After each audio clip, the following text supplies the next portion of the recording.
Bien, entonces vamos a hablar ahora de este filósofo, digamos, contemporáneo, ¿cierto? Porque está casi durante todo el siglo XX, fue alumno de Husserl y es el que va a llevar todo este pensamiento y esta propuesta de la fenomenología a Francia. Su obra principal es Totalidad e Infinito y este autor se va a preguntar por qué tan fundamental es la ontología, un poco como entablando el debate con Heidegger. Recordemos que Heidegger cuestionaba pues el llamado olvido del ser y el rescate pues de la ontología. Entonces, Levinas va a proponer más bien una, una metafísica conocida como del rostro, porque él va a decir que más que centrarnos en el ser, hay que mirar al otro, teniendo en cuenta pues que obviamente en el contexto de Emmanuel Levinas está toda su biografía hebrea, ¿cierto? Su origen, y por lo tanto pues también digamos su cuestionamiento de las categorías griegas para referirse al ser, especialmente desde Aristóteles. Entonces él va a decir que el otro, ¿cierto? Va a implicar una responsabilidad por él, ¿cierto? Me va a cuestionar. En ese sentido, él va a hablar de una metafísica más bien como ética, ¿cierto? O una ética como metafísica o filosofía primera. Entonces, en este sentido es que él propone que la reflexión filosófica debe estar centrada en esa interrelación humana, que es donde se va a encontrar el sentido. Y más que un concepto, vamos a hablar de esa experiencia de lo que implica el otro. Entonces, tenemos ya como estos tres momentos en el pensamiento de Levinas: su tradición judía, su estudio o formación en la fenomenología husserliana y todo lo que fue pues el holocausto judío que él lo vive, ¿no? Entonces esto digamos que es lo que va a conformar su pensamiento y el tema de la alteridad o del otro que me cuestiona, y él propone, ¿cierto?, que más que centrarnos en algo que él va a llamar como la egología, ese querer descubrir el ser en sí mismo, pues es mirar al otro. Ahora, ¿qué se le dice a Levinas? Pues que a ese otro, pues en últimas también se le quiere definir como ser. Entonces, por lo tanto, pues también se caería como en una ontología. Entonces, sin embargo, pues, digamos, estamos estudiando su propuesta de una ética o la metafísica entendida como filosofía primera, como ética.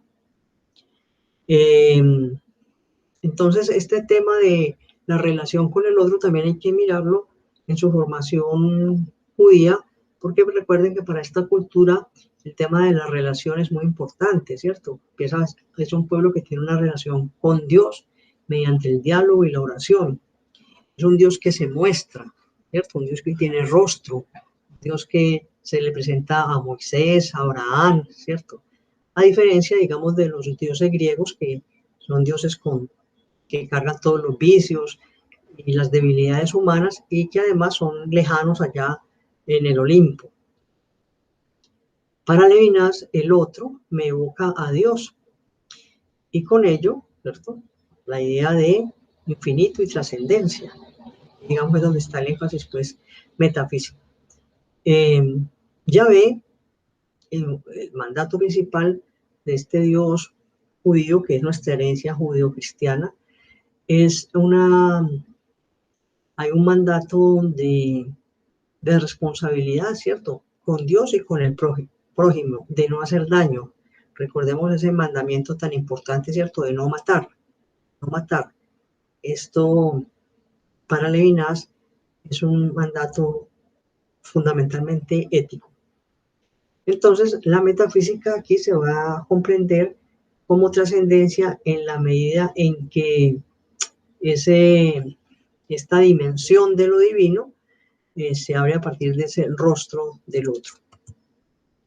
Entonces, por eso se habla que en Levinas lo que encontramos es una metafísica del rostro y la responsabilidad.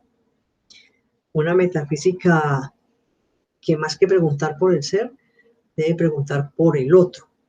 Entonces está cuestionando esa unidad del ser desde la invisibilidad del otro. O sea, el otro se me hace visible, se me presenta, pero de manera muy concreta en un rostro que me interroga, que me cuestiona, ¿cierto? Que me acosa, digámoslo así, ¿cierto? Uno no puede pasar indiferente al otro. A veces hasta le queda el recuerdo de alguien que de pronto uno ni miró. Levinas califica la ontología como más bien una egología. Recordemos que su debate está muy centrado en Heidegger, porque define al ser sin el hombre, dice Levinas. Se trata como de un ser muy de pronto en abstracto, sin concretarlo en el hombre, ¿cierto? En la persona. Y por esto dice que se cae como en un tipo de conocimiento circular, ¿no? Tautológico. Sería la existencia sin el existente. Preguntarse por el ser, pero sin concretarlo en un rostro. El anonimato del ser en general ha permitido el olvido del ser humano. Entonces, mire que él no habla solo del olvido del ser, como hablaba Heidegger, sino del ser humano. Hay unas categorías muy importantes, o unos conceptos, digámoslo así, en Levinas, que debemos resaltar. Primero, si la forma y materia constituyen el sujeto, esto es posible, pero por la relación de responsabilidad, ¿cierto? No es algo así aislado, pues, como de constitución y ya. No, que él dice que lo que posibilita esa constitución es precisamente esa relación de responsabilidad por el otro. Y la mejor definición del ser humano es justamente este concepto de relación más que el de sustancia. El de sustancia, en últimas, para él es algo de pronto un poco etéreo. Y la hospitalidad o la acogida es justamente ese ejercicio de responsabilizarme por el otro. Esto lo ve más en detalle en el tema, digamos, recordemos los más débiles para la cultura hebrea, ¿cierto? La viuda, el huérfano, el extranjero. Y dice él que el no ser, ¿cierto? O sea, el otro define mejor al ser, porque lo confronta. Entonces, cuando hablamos de ser, es siempre con respecto a otro. No es un ser en sí mismo, ¿cierto? Solo, aislado, sino un ser con respecto a otro. Y es lo que da el sentido de la trascendencia a este encuentro de contrarios. Para Levinas, el rostro no es una metáfora. Algunos autores dicen que la metáfora del rostro de Levinas, no, para Levinas, el rostro es el ser, es su identidad.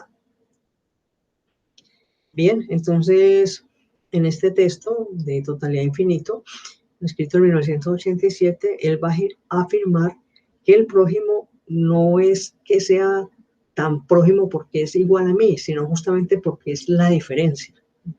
Siempre hemos entendido el prójimo como el igual, ¿cierto? El próximo. Él dice que el sentido del prójimo es el otro. Es quien da el sentido de alteridad. No se trata de unificar, sino rostros que se encuentran. Entonces, esta responsabilidad es algo concreto por alguien que está ahí frente a nosotros, ¿cierto? En el aquí y en el ahora. Y esa responsabilidad se expresa como el verdadero acto del ser. Entonces, bueno, esta es como las ideas principales de este autor, que hace una propuesta muy interesante de la ética entendida como metafísica. Entonces, seguiremos en un próximo encuentro. Y muchas gracias.